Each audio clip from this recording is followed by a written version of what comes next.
Hello guys, once again most welcome to all of you guys. आज हम लोग discuss करेंगे पास्ट कॉन्टिन्यूअस टेंस के बारे में कि पास्ट कॉन्टिन्यूअस टेंस क्या होता है और पास्ट कॉन्टिन्यूअस टेंस का हेल्पिंग और मेन वर्ब क्या होता है। इसके साथ ही साथ हम लोग इसके आइडेंटिफिकेशन के बारे में भी जानेंगे और साथ ही साथ इसका जो स्ट्रक्चर है सेंटेंसेस का वो कैसे फॉर्मुलेट होता है वो सब भी हम लोग यहाँ इस वीडियो में डिस्कस करेंगे।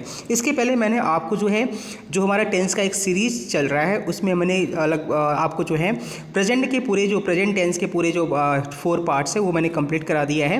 पास्ट इंडेफिनिट भी मैंने कल कंप्लीट करा दिया है, जिसमें आपको इंपॉर्टेंट रूल्स मैंने मेंशन किया है, इंपॉर्टेंट आइडेंटिफिकेशन को भी मैंने मेंशन किया है, जो एक कंप्लीट वीडियो है। सो आइए स्टार्ट करते हैं आज के इस वीडियो में। सो इसका अगर हेल्पिंग वर्ब की बात करें, if you talk about helping verb of past continuous tense so will be was and were. Helping verb इसमें वॉज एंड वर का यूज़ होगा और जो वॉज का यूज़ होगा, ठीक है, वो आपका सिंगुलर सब्जेक्ट के साथ होगा और इसके साथ ही साथ आई के साथ भी आपका वॉज का यूज़ होगा। वर का यूज जो आपका होगा प्लूरल सब्जेक्ट के साथ होगा, मतलब वी, दे, यू, ठीक है, ये प्लूरल सब्जेक्ट है और प्लूरल नाउन के साथ किसका यूज़ होगा, वर का यूज़ होगा, ठीक है। और इसके बाद इसमें मेन वर्ब की बात करें हम, तो मेन वर्ब इसमें वर्ब की आईएनजी फॉर्म का यूज़ होगा, ठीक है। सो ये इसका हेल्पिंग हो मेन वर्ब रहा। नेक्स्ट हम लोग बात करेंगे इसके आइडेंटिफिकेशन की, ठीक है। सो आइडेंटिफिकेशन इसमें बहुत ही जो इंपॉर्टेंट आइडेंटिफिकेशन को मैंने मेंशन किया है, तो आइए देखते हैं इसकी आइडेंटिफिकेशन क्या है, इसकी पहचान क्या है। आप कैसे किसी भी सेंटेंस की पहचान करेंगे कि ये सेंटेंस पास्ट कॉन्टिन्यूअस टेंस का है। सो फर्स्ट यहाँ पे आइडेंटिफिकेशन गिवन है, for something that happened before and after a specific time. मतलब बोल रहा है कि कोई भी ऐसी चीज़ जो समय से पहले या समय के बाद, ठीक है, कोई भी ऐसी चीज़ जो हो चुका है कब, समय के पहले और समय के बाद, ठीक है। आगे कह रहे हैं कि happened before and after specific time, लेकिन उसके लिए एक स्पेसिफिक टाइम भी होना चाहिए, ठीक है। जैसे यहाँ गिवन है, इट वॉज 8 o'clock, ठीक है, 8 बजे का समय था। I was writing a letter, ठीक है। अब यहाँ पे मैंने इसको थोड़ा सा और भी डिस्क्राइब किया है। अगर हम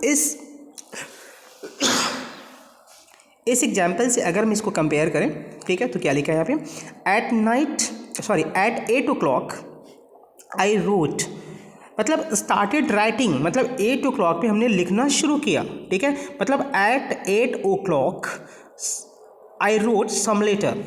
तो हम ये बोले सेंटेंस या ये बोले, दोनों की मीनिंग क्या है, एक तरीके से सेम है। यहाँ मैंने समझाने के लिए आपको बोला कि इट वॉज 8 o'clock, ये 8 बजे का समय था।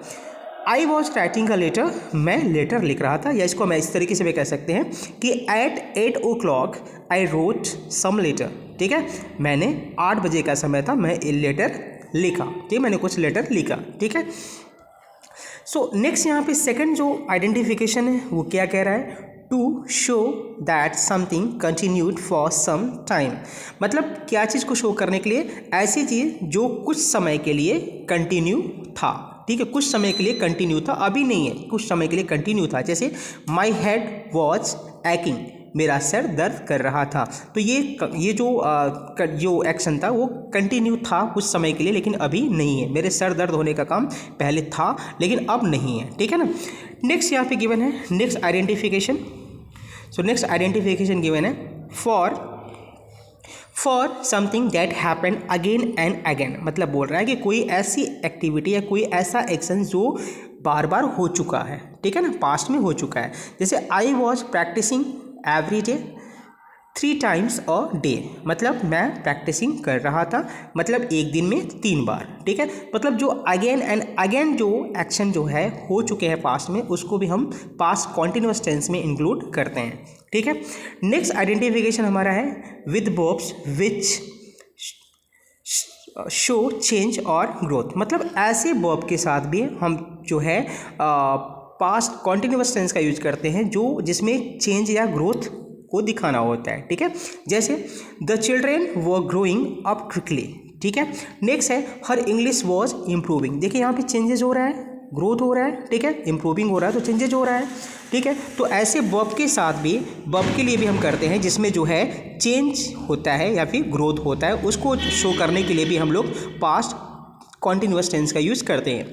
जैसे my hair was going grey, मेरे बाल कैसे हो रहे थे, ग्रे हो रहे थे, ठीक है। तो यहाँ भी चेंजेस हो रहा है, तो भी यहाँ पे भी मैंने वो चेंजेस कब हो रहा है, पास्ट टाइम में हो रहा है, ठीक है। तो यहाँ पे भी मैंने पास्ट कॉन्टिन्यूअस टेंस का यूज़ किया, ठीक है।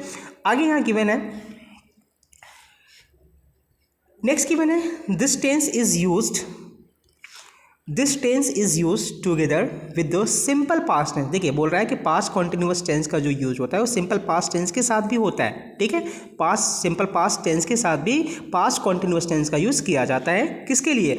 To show that one activity was in progress, ये दिखाने के लिए कि जो पहला एक्टिविटी था वो क्या था, वो प्रोग्रेस में था, ठीक है। वाइल अनदर टुक प्लेस, जबकि दूसरा एक्टिविटी उसके बाद हुआ, ठीक है। जैसे यहाँ पे given examples, the children was doing their homework, बच्चे क्या कर रहे थे, अपना होमवर्क कर रहे थे। When I entered the room, जब मैं रूम में प्रवेश किया तो बच्चे अपना होमवर्क कर रहे थे। तो यहाँ पे आप देख पा रहे हैं कि the children were doing their homework, ये क्या है आपका पास्ट कॉन्टिन्यूअस टेंस के फॉर्म में है, जबकि when I entered the room ये क्या है आपका, यहाँ पे आपका जो है ये सिंपल पास्ट टेंस के फॉर्म में है। तो पास्ट कॉन्टिन्यूअस टेंस को हम सिंपल पास्ट टेंस के साथ भी यूज करते हैं जब कोई एक एक्शन जो है पास्ट में चल रहा होगा, ठीक है, और दूसरा एक्शन भी उसके साथ मतलब उसके बाद चल रहा होगा पास्ट में, ठीक है, चल रहा था।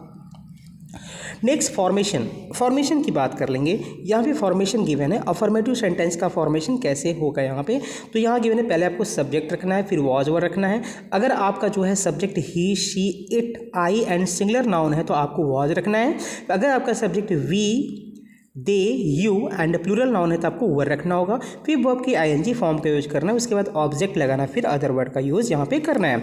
एग्जाम्पल्स यहाँ पे जैसे चिल्ड्रेन, क्योंकि चिल्ड्रेन यहाँ पे आपका प्लूरल सब्जेक्ट हो गया तो चिल्ड्रेन के साथ वर का यूज होगा। Children were playing football in the field, ठीक है। नेक्स्ट यहाँ पे नेगेटिव सेंटेंस का जो फॉर्मेशन होगा वो कैसे होगा, यहाँ पे गिवन है नेगेटिव सेंटेंसेस। सो पहले आपको सब्जेक्ट रखना है, फिर वॉज वर रखना है अकॉर्डिंग टू सब्जेक्ट के अकॉर्डिंग आपको वॉज वर का यूज करना है, फिर नॉट का यूज करना है, फिर वर्ब की आईएनजी फॉर्म, फिर ऑब्जेक्ट एंड अदर वर्ड का यूज करना है। एग्जाम्पल्स जैसे यहाँ गिवन है, children were not playing football in the field, ठीक है। चिल्ड्रेन जो है, जो बच्चे थे वो मैदान में फुटबॉल नहीं खेल रहे थे। इंटेरोगेटिव मैंने आपको बताया कि दो टाइप के इंटेरोगेटिव। अगर आपका कोई भी इंटेरोगेटिव जो है क्या से स्टार्ट हो रहा है तो उसके लिए हम वॉज एंड वर लगाएंगे, ठीक है। उसके बाद सब्जेक्ट लगाएंगे, फिर वर्ब की आईएनजी फॉर्म लगाएंगे, फिर ऑब्जेक्ट लगाएंगे, फिर अदर वर्ड लगाएंगे। जैसे यहाँ गिवन है examples, were you learning your lesson, क्या आप अपना पाठ याद कर रहे थे। So were you learning your lesson, ठीक है। यहाँ पे स्टार्टिंग किससे हुई, वर से हुई। क्या के लिए हम वॉज एंड वर का यूज करेंगे अकॉर्डिंग टू सब्जेक्ट। आगे यहाँ पे क्वेश्चन वर्ड गिवन है, अगर डबल इंटरोगेटिव सेंटेंस आ गया, इट मीन्स कि अगर सेंटेंस के बीच में कहीं भी इंटरोगेटिव वर्ड्स आ गया तो उसकी शुरुआत हम पहले यहाँ से करेंगे। सबसे पहले क्वेश्चन वर्ड लिखेंगे, फिर वॉज वर्ड लिखेंगे, फिर सब्जेक्ट, फिर वर्ब की ING form, after this object, उसके बाद फिर अदर वर्ड। जैसे where were the children playing, बच्चे कहाँ खेल रहे थे, तो वेयर, ठीक है, सबसे पहले क्वेश्चन वर्ड, फिर यहाँ पे वर का यूज हुआ अकॉर्डिंग टू सब्जेक्ट, क्योंकि सब्जेक्ट आपका क्या है, चिल्ड्रेन है, जो कि प्लूरल सब्जेक्ट है, ठीक है। उसके बाद वर्ब की आईएनजी फॉर्म, फिर ऑब्जेक्ट का यूज यहाँ पे हुआ। सो ये रहा जो है आपका पास्ट कॉन्टिन्यूअस टेंस के रिकॉर्डिंग मैंने जो है यहाँ पे कुछ इंपॉर्टेंट एंड प्रोमिनेंट जो है आपको मैंने आइडेंटिफिकेशन डिस्कस किया, साथ ही साथ सेंटेंस का फॉर्मेशन भी हम आपके साथ यहाँ पे डिस्कस किया। आई होप कि आपको समझ में आ गया होगा। Thank you so much.